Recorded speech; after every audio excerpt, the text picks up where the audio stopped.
And I'm going to talk about the simple truth in leadership in the 21st century. In the 21st century, we need to actually look at, and what I'm going to actually encourage you to consider today, is to go back to our school days when we learned how to count. But I actually think it's time for us to think about what we count. Because what we actually count truly counts. Let me start by telling you a little story. This is Van Quash. She came to this country in 1986 from Vietnam. She changed her name to Vivian because she wanted to fit in here in America. Her first job was in an inner city motel in San Francisco as a maid. I actually happened to buy that motel about 3 months after Vivian started working there. So Vivian and I have actually been working together for 23 years. With the youthful idealism of a 26-year-old, in 1987, I started my company and I called it Joie de Vivre, a very impractical name, and because I actually was looking to create joy of life. And this first hotel that I bought, motel, was a pay-by-the-hour, no-tell motel in the inner city of San Francisco. As I spent time with Vivian, I saw that she had sort of a joie de vivre in how she did her work. It made me question and be curious, how could someone actually find joy in actually cleaning toilets for a living? So I spent time with Vivian, and I saw that she didn't find joy in cleaning toilets. Her job, her goal, and her calling was not to become the world's greatest toilet scrubber. What counts for Vivian was the emotional connection she created with her fellow employees and our guests. And what gave her inspiration and meaning was the fact that actually she was taking care of people who were far away from home because Vivian knew what it was like to be far away from home. That very human lesson, more than 20 years ago, served me well during the last economic downturn we had. In the wake of the dot-com crash and 9/11, San Francisco Bay Area hotels went through the largest percentage revenue drop in the history of American hotels. We were the largest operator of hotels in the Bay Area, so we were particularly vulnerable. But also, back then, remember, we stopped eating French fries in this country. Well, not exactly, of course not. We actually started eating freedom fries. And we actually started boycotting anything that was French. Well, my name of my company, Joie de Vivre. So I started getting these letters from places like Alabama and Orange County saying to me that they were going to boycott my company because they thought we were a French company. And I'd write them back and I'd say, wait a minute, we're not French. We're an American company. We're based in San Francisco. And I'd get a terse response, oh, that's worse. So one particular day, when I was feeling a little depressed and not a lot of joie de vivre, I ended up in the local bookstore around the corner from our offices. And I initially ended up in the business section of the bookstore looking for a business solution. But given my befuddled state of mind, I ended up in the self-help section very quickly. And that's where I got reacquainted with Abraham Maslow's hierarchy of needs. I took one psychology class in college, and I learned about this guy, Abraham Maslow, as many of us are familiar with his hierarchy of needs. But as I sat there for 4 hours, the full afternoon, reading Maslow, I actually recognized something that is true of most leaders. And one of the simplest facts in business is something that we often neglect, and that is that we're all human. And each of us, no matter what our role is in business, actually has some hierarchy of needs in the workplace. So as I started reading more Maslow, what I actually started to realize is that actually Maslow, later in his life, wanted to take this hierarchy for the individual and apply it to the collective, to organizations, and specifically to business. But unfortunately, he died prematurely in 1970, and so he wasn't really able to live that dream completely. So I realized in that dot-com crash that my role in life was to channel Abe Maslow. And that's what I did a few years ago, when I actually took that 5-level hierarchy of needs pyramid and turned it into what I call the transformation pyramid, which is survival, success, and transformation. It's not just fundamental in business, it's fundamental in life. And we started actually asking ourselves the questions about how we were actually addressing the higher needs, these transformational needs for our key employees in the company. These 3 levels of the hierarchy of needs actually relate to the 5 levels of Maslow's hierarchy of needs. But as we started asking ourselves about how we were addressing the higher needs of our employees and our customers, I realized we had no metrics. We had nothing that actually could tell us whether we were actually getting it right. So we actually started asking ourselves, what kind of less obvious metrics could we use to actually evaluate our employees' sense of meaning or our customers' sense of emotional connection with us? For example, we actually started asking our employees, do they understand the mission of our company? And do they feel like they believe in it? Can they actually influence it? And do they feel that their work actually has an impact on it?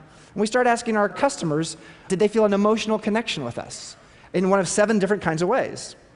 Miraculously, as we asked these questions and started giving attention higher up the pyramid, what we found is we created more loyalty. Our customer loyalty skyrocketed, our employee turnover dropped to 1/3 of the industry average. And during that 5-year dot-com bust, we tripled in size. Now, as I went out and started spending time with other leaders out there and asking them how they were getting through that time, what they told me over and over again was that they just manage what they can measure. And what we can measure is that tangible stuff at the bottom of the pyramid. They didn't actually even see the intangible stuff higher up the pyramid. So I started asking myself the question, how can we get leaders to start valuing the intangible? If we're taught as leaders to just manage what we can measure, and all we can measure is the tangible in life, we're missing a whole lot of things at the top of the pyramid. So I actually went out and studied a bunch of things, and I found a survey that showed that 94% of business leaders worldwide believe that the intangibles are important in their business. Things like intellectual property, their corporate culture, their brand loyalty, and yet only 5% of those same leaders actually had a means of measuring the intangible in their business. So as leaders, we understand that intangibles are important, but we don't have a clue actually how to measure them. So here's another Einstein quote: "Not everything that can be counted counts, and not everything that counts can be counted." I hate to argue with Einstein, but if that which is most valuable in our life and our business actually can't be counted or valued, are we going to spend our lives just mired in measuring the mundane? It was that sort of heady question about what counts that led me to take my CEO hat off for a week and fly off to the Himalayan peaks. Fly off to a place that's been shrouded in mystery for centuries, a place some folks call Shangri-La, that's actually moved from the survival base of the pyramid to becoming a transformation role model for the world. I went to Bhutan. The teenage king of Bhutan was also a curious man, but this was back in 1972, when he ascended to the throne 2 days after his father passed away. At age 17, he started asking the kind of questions that you'd expect of someone with a beginner's mind. On a trip through India, early in his reign as king, he actually was asked by an Indian journalist about the Bhutanese GDP, the size of the Bhutanese GDP. And the king responded in a fashion that actually has transformed us 4 decades later. He said the following. He said, "Why are we so obsessed and focused with gross domestic product? Why don't we care more about gross national happiness?" Now, in essence, the king was asking us to consider an alternative definition of success, what has come to be known as GNH, or gross national happiness. Most world leaders didn't take notice, and those that did thought this was just Buddhist economics. But the king was serious, and this was a notable moment, because this was the first time a world leader in almost 200 years had suggested that that intangible of happiness, again, that leader 200 years ago, Thomas Jefferson with the Declaration of Independence, 200 years later, this king was suggesting that intangible of happiness is something we should measure, and it's something that we should actually value as government officials. For the next 3 decades, next three dozen years as king, this king actually started measuring and managing around happiness in Bhutan, and including just recently taking his country from being an absolute monarchy to a constitutional monarchy with no bloodshed, no coup. And Bhutan, for those of you who don't know it, is the newest democracy in the world just 2 years ago. So as I spent time with leaders in the GNH movement, I got to actually really understand what they were doing, and I got to spend some time with the prime minister. Over dinner, I asked him an impertinent question. I asked him, how can you create and measure something which evaporates? In other words, happiness. And he's a very wise man, and he said, listen, Bhutan's goal is not to create happiness. We create the conditions for happiness to occur. In other words, we create a habitat of happiness. Wow, that's interesting. And he said that they have a science behind that art, and they've actually created 4 essential pillars, 9 key indicators, and 72 different metrics that actually help them to actually measure their GNH. In fact, one of those key indicators is, how do the Bhutanese feel about how they spend their time each day? It's a good question. How do you feel about how you spend your time each day? Time is one of the scarcest resources in the modern world, and yet, of course, that little intangible piece of data doesn't factor into our GDP calculations. So as I spent my week up in the Himalayas, actually I started to imagine what I call an emotional equation. And it focuses on something I read long ago from a guy named Rabbi Hyman Schachtel. How many know him? Anybody? 1954, he wrote a book called The Real Enjoyment of Living. And he suggested that happiness is not about having what you want. Instead, it's about wanting what you have. Or in other words, I think the Bhutanese believe happiness equals wanting what you have, imagine gratitude, divided by having what you want, gratification. The Bhutanese aren't on some aspirational treadmill, constantly focused on what they don't have. Their religion, their isolation, their deep respect for their culture, and now the principles of their G&H movement all have actually fostered a sense of gratitude about what they do have. How many of us here as TEDsters in the audience spend more of our time in the bottom half of this equation, in the denominator? We are a bottom-heavy culture in more ways than one. The reality is, in Western countries, quite often we do focus on the pursuit of happiness, as if happiness is something that we have to go out, an object that we're supposed to get, or maybe many objects. Actually, in fact, if you look in the dictionary, many dictionaries define pursuit as to chase with hostility. Do we pursue happiness with hostility? Good question. But back to Bhutan. Bhutan's actually bordered on its north and south by 38% of the world's population. Could this little country, like a startup in a mature industry, be the spark plug that actually influences a 21st century of middle class in China and India? Bhutan's actually created the ultimate export, a new global currency of well-being. And there are 40 countries around the world today that are actually studying their own G&H. You may have heard this last fall, Nicolas Sarkozy in France announcing the results of an 18-month study by 2 Nobel economists focusing on happiness and wellness in France. Sarkozy suggested that world leaders should stop myopically focusing on GDP and consider a new index, what some of French are calling a joie de vivre index. I like it. Co-branding opportunities. And just 3 days ago here at TED, we actually had a simulcast of David Cameron, potentially the next Prime Minister of the UK, actually quoting one of my favorite speeches of all time, Robert Kennedy's poetic speech from 1968, when he suggested that we're myopically focused on the wrong thing and that GDP is a misplaced metric.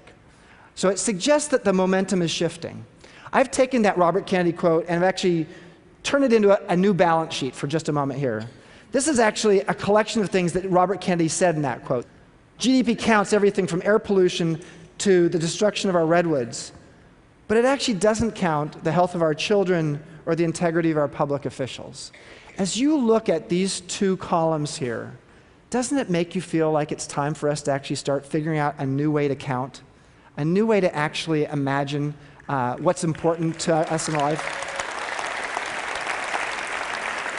Certainly, Robert Kennedy suggested at the end of his speech exactly that. He said, GDP measures everything in short except that which makes life worthwhile. Wow. So how do we do that? Well, let me say one thing we could just start doing 10 years from now, at least in this country. Why in the heck in America are we doing a census in 2010? We're spending $10 billion on a census, and we're asking 10 simple questions. It is simplicity, but all of those questions are tangible. They're about demographics, they're about where you live, how many people you live with, and whether you own your home or not. That's about it. We're not asking meaningful metrics. We're not asking important questions. We're not asking anything that's intangible.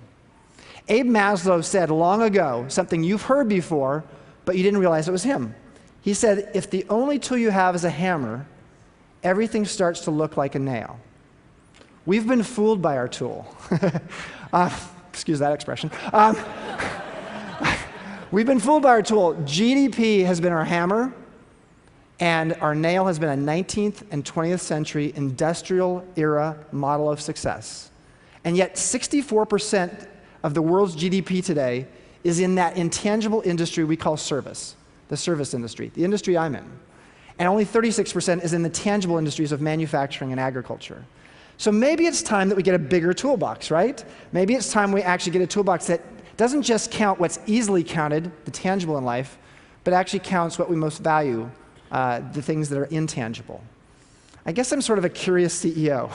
I was also a curious economics major as an undergrad, and I learned that economists measure everything in tangible units of production and consumption as if each of those tangible units is exactly the same. They aren't the same. In fact, as leaders, what we need to learn is that we can actually influence the quality of that unit of production by actually creating the conditions for our employees to live their calling. And in fact, in Vivian's case, her unit of production isn't the tangible hours she works, it's the intangible difference she makes during that 1 hour of work.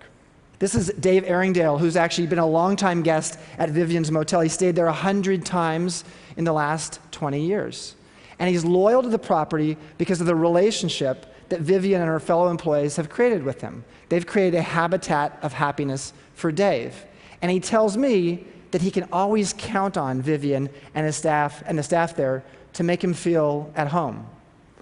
Why is it that business leaders and investors quite often don't see the connection between creating the intangible of employee happiness with creating the tangible of financial profits in their business?